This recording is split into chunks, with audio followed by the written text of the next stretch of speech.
మనుషులే లేని పనులు బానే ఉంటాయి. తక్కువ ఖర్చుతో ఎక్కువ ప్రయోజనం. బీవైడి ఏదైతే చైనాకి సంబంధించినటువంటి ఆటోమేటిక్ వెహికల్ సిస్టమ్ అనమాట కంపెనీ. ఇది వాస్తవంగా భారతదేశంలో కూడా ఈ మధ్యన తన అమ్మకాలు ప్రారంభించింది. టెస్లాకి పోటీ ఇది. చైనాలో టెస్లాని అసలు ఎదగనీలా. ఇదే సక్సెస్ అయింది. వరల్డ్ వైడ్‌గా కూడా ఎదిగే ప్రయత్నం చేస్తుంది. ఆటోమేటిక్ వెహికల్స్ అన్నమాట. మనం డ్రైవర్‌లెస్ కార్లు ఇవి ఆర్టిఫిషియల్ ఇంటెలిజెన్స్‌తో నడిచేటటువంటి. ఇది బీవైడీ ఫ్యాక్టరీ షెంజన్‌లో వాస్తవంగా కంప్లీట్ ఆటోమేటెడ్. అక్కడ మనుషులు కేవలం కాపలాదారులు. బయట కాపలా. అది కూడా లోపల కాదు.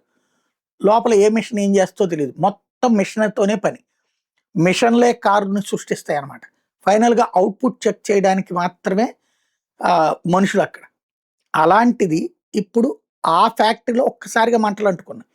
ఎక్కడి నుంచి మంట ప్రారంభమైందో తెలీదు. ఎందుకు ప్రారంభమైందో తెలీదు. అది మిషన్లు చెప్పవు. ఆ రోబోలు చెప్పవు. ఈ రోబోలు చేస్తాయన్నమాట పనులు. ఆ రోబోలకి తెలియనటువంటి వ్యవహారం. ఈ ప్రాక్టికల్. ఆ ఫ్యాక్టరీలో పెద్ద ఎత్తున మంటలు అంటుకున్నాయి.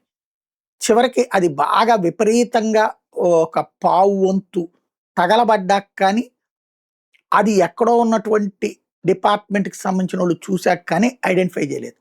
ఏఐతో ప్రయోజనం ఎంతో, నష్టం కూడా అట్లా ఉంటుందన్నది తేల్చిన సంఘటన ఇది.